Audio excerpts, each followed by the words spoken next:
Hello, you're watching the 100 Hikes in Utah video podcast.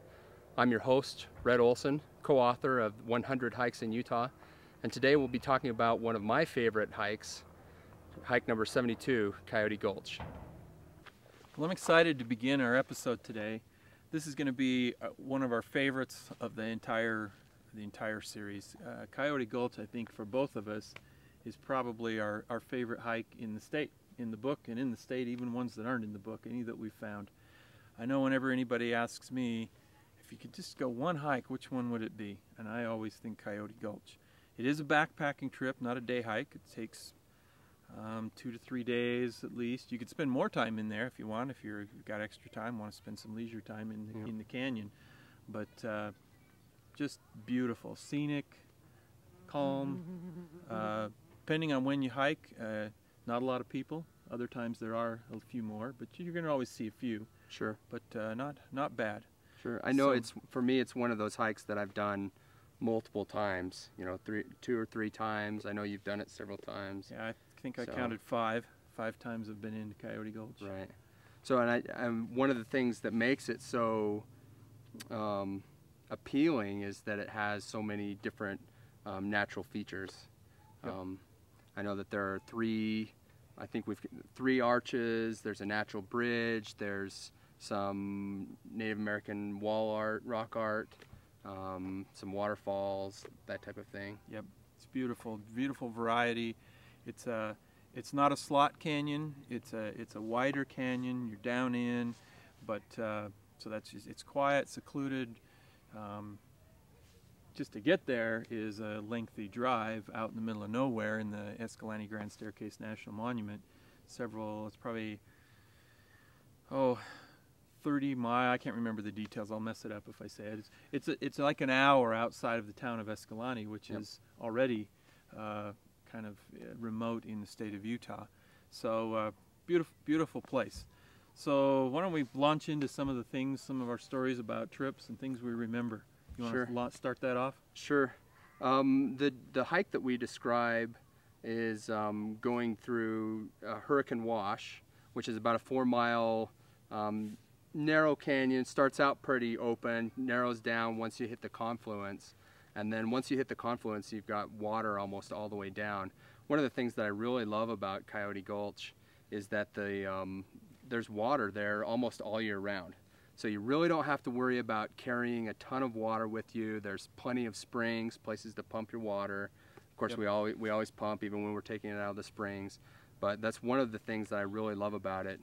You know, the first feature that you come to is Jacob Hamblin Arch. There's a ton of camping around that area. Huge arch, and just one of those spots where you just have to, even if you're not camping there, you have to sit and respect the place that you're in and really enjoy and take that in. Yep, it's a beautiful spot. I remember that the arch forms in a fin that sticks out, and I guess the water used to erode right there on the corner, and then the river goes down and comes back right on the other side and then goes on, and there's a great big huge overhang over that fin. It's a really kind of unique landform that's there, and just a really neat spot. We've camped up under the alcove, a little dusty there. I don't necessarily recommend that, but just a great place to camp, to view, to sit, and fresh water all around. It's a beautiful spot. One of the things I remember, I think this is one of the times I've went when you weren't with me, on the hike in Hurricane Wash. There's one little section where it's about 8 to 10 feet wide and 30 feet tall, kind of a little slot. It's only a couple 100 yards long, but every time that I've been before or since, it's been dry. There's just no water yet in that area. But this one time we went in the canyon, it was dry. We were down on the bottom.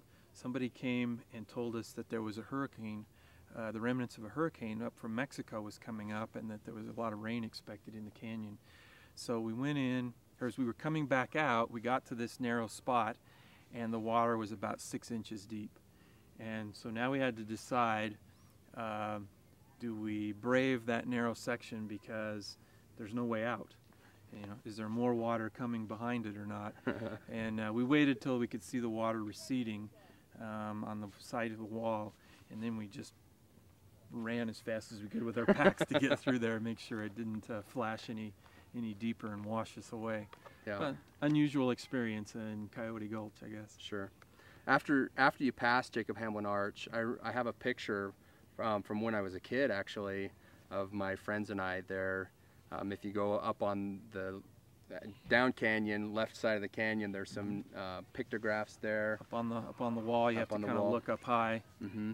And which is, you know, I think that's the only real Native American rock art there in the canyon. Yep.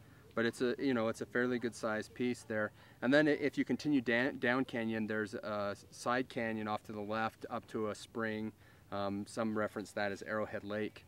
If you go up behind the spring, there's a nice little ledge that goes up the canyon, or back up on the cliff side. With some Southern Utahns would call them Moki steps, Native American steps carved into it to get up onto that section. Yeah.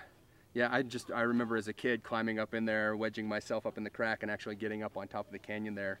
Don't necessarily recommend it. I was, 16 and was willing to take some exposure on there, but that was a memorable experience that I had. Didn't your friend actually top out and make it up out of the canyon on that? Yeah, we all did actually. Oh, okay, all of you. Yeah, that same time. Yeah, there's probably, think about that before you try it. It's probably a couple hundred feet exposure on a sheer cliff. Yeah, several. So, pretty significant. Which reminds me then, just a little bit beyond that, Arrowhead Lake and